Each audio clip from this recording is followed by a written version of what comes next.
Hey guys, what's going on? Bill here, One Up Adventures. Finally got a pretty decent sunny day here in the mid-Atlantic, Virginia to be exact. And yes, I know I've been promising this video for quite some time, so we're all indoors getting cabin fever with the COVID-19. Feels good to get out here. Let's finally knock this review out. I've taken all the luggage off of it. In this video, I'm just going to go over the mods, the actual physical mods that I did to this bike. For those of you that have followed me, you know it's no secret I'll be doing the Trans-American Trail. I need to take that back. I probably will be doing the Trans-American Trail. Who knows with the virus what's going to go on. But as of right now, I'm still a go. I'm still planning on it, but time will tell. You know, we'll see what happens. But anyways, let's get right into going over some of these mods. And if you guys have any questions, just let me know along the way. If you want to know how I installed it, why I chose something over another item, feel free to ask a question or leave comments below. All right, let's go. All right, starting from the top here, we have a Baja Designs shield. Wind deflector. It's got a slight tint to it. Moving down here, we have a Baja Designs. This is their XL80 Pro, I believe.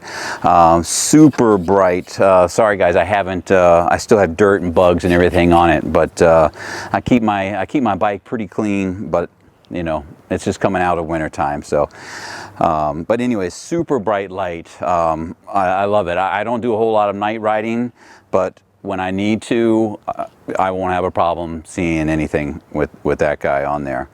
And then moving down to here, look at these. I put in some bulletproof design radiator protectors.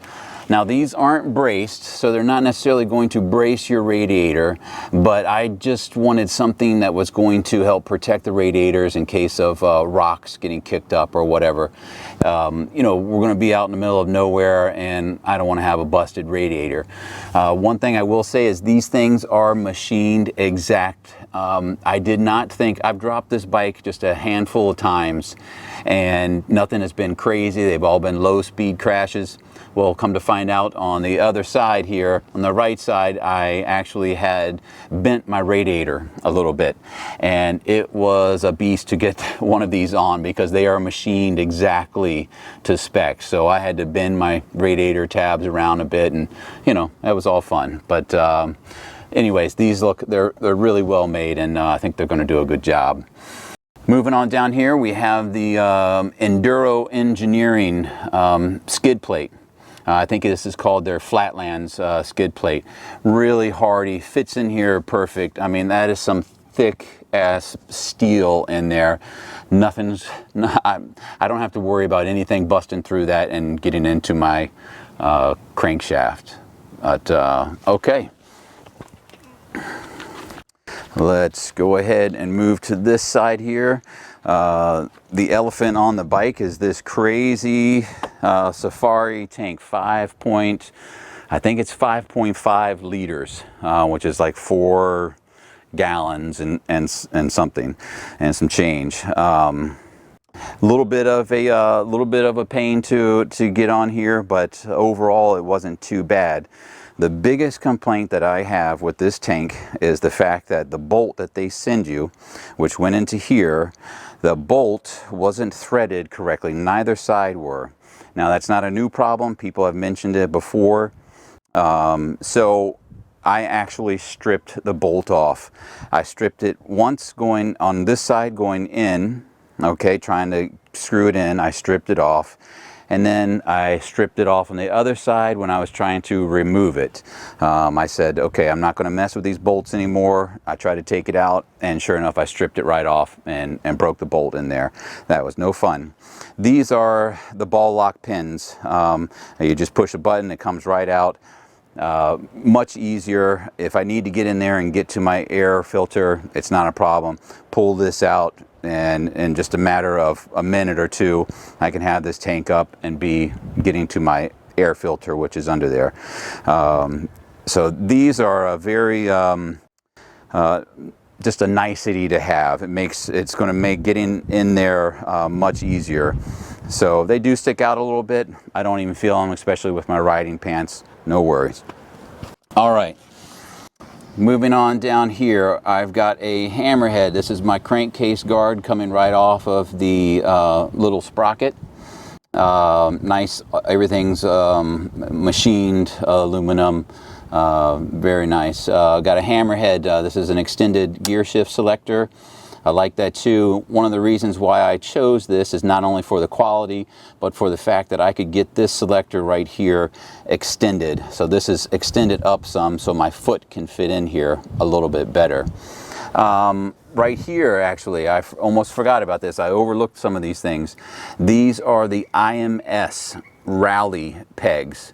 As you can see, I mean, with my hand here, they are a good size peg. It adds about, so if you can see that, that is about what the old one was, and now they added pretty much this much onto here, and plus, I don't know if they're any wider or not, but it's close.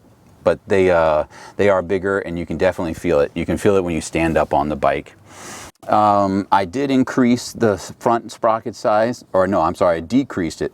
Nope, I increased it.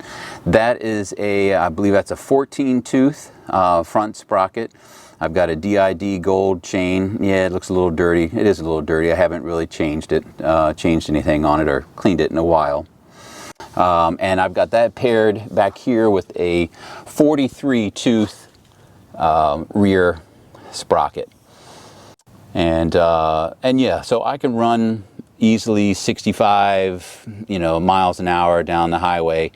And I don't know what my RPMs are, but they're up there, but it's nothing too crazy. All right, moving up here again, we'll come back up. This is the Seat Concepts comfort seat. It seems to work out very well. Again, all I can say is it is much more comfortable than the stock seat that's on it. The stock seat probably comes into about right here, and it'll pretty much give you a wedgie if you're not careful. This adds a solid inch to 2 inches, an inch and a half on each side. So it is very comfortable. This is my ProMoto billet or Fastway cargo rack. This comes in and attaches down to my frame here. It's very solid, very well machined piece of gear. I got it originally because I thought it would be nice just to carry one bag or something on here. But I got the Moscow Moto Reckless 80, and the rear actually needs something to attach to. So without this, I would have to drill something into my plastic fender, and that's just not going to work. That's going to be too hokey. This plastic fender will be moving all over the place. So now I'm able to take that Moscow Moto Reckless 80 and attach it onto here, and it creates a very strong base for it. It's not going anywhere. We'll move back up here to the front. Let's see, here I've got a Ram quick grip mount. I got a lot of Ram mounts on here. I got Ram mounts up here on my gosh, the name of these mirrors right now escapes me, but I'm probably going to take this mirror off because I don't have to have the right one, and I will replace this with a like a GoPro session. I'll have another GoPro up here to record this trip with me. I've got my little accessory bar here. I'm going to have my roll chart attached onto here somewhere. I can move this around a little bit. I don't have it on there real firm. So I'll have my roll chart on there. I think that is a, I can't remember off the top of my head what it's called over there, but I'll put it in the description. It's not on here anyways yet, but, and let's see, I've got a DC 12 volt power outlet. Just got you have a weather cap here. You just plug in your USB. I've got a little USB adapter there. It gives me a low voltage and a higher voltage USB port just for running my gear here, and anything I have stuck in my tank bag, I can run cable down into there as well. I think that is it for everything that I have done in here. Other than, I mean, you guys have seen the hand guards and things like that. I'm talking about all the real mods that I did. I had these hand guards on before I transformed this into a dual sport. All right, now we will look at the, well, I'll tell you what, if you want to come down here, if you can see this, this is my keyed switch. One last thing here. So I just figured out, I've had this in here for about a year. This it's a keyed kill switch. And one of the things that I just found out is that if it is in the off position, it is constantly going to pull 25 milliamps in the off position. Right now I have it in the on position, and it absolutely pulls nothing. It's interesting. I contacted Sick Ass Racing, which is who made it, and they said yes, that's why they didn't make one for this year, for this model, because Yamaha did something different with the harness, and it pulls a draw when it's turned off. So when I am somewhere where I am worried about theft, I will turn it off and pull the key out. If I am home and I am not worried about theft and I don't want the battery to drain, I will just keep the key on. Not a big deal. I think that'll get us through it. All right, let's move on to the other side. All right, so here we are, and let's start down here. I forgot to mention it in the front, but I'll show you that in just a moment. This is an Enduro Engineering brake disc guard. Real easy to install, real hefty stuff too. I mean, it looks like it'll do a good job of protecting that disc. I've got my my brake reservoir guard. That is, I can't remember what it was called. Works connection, I think. That's what the WC might be for. Just to keep anything from hitting that, bashing up against the brake reservoir. I'm trying to harden this bike up as much as I can because I don't want to be left out in the middle of nowhere. I have a Tusk. I upgraded this. Tusk makes some good products. This is a nice looking brake lever. It looks like it's all anodized aluminum. It just looked more sturdy than the original. It's got a little brake lever guard here so it doesn't get ripped out, you know, pulled away from the bike. So that's there to stop that. Of course, this is the other IMS rally pegs up here on this side. You can see the other bolt. This is the pin lock, or the ball locking pin to hold that tank on there.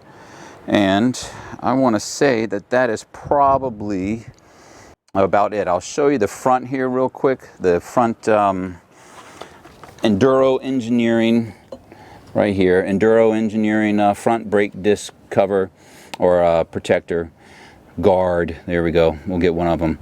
And again, very, very hefty. It seems like it's very well made. And I think it will do the job perfectly.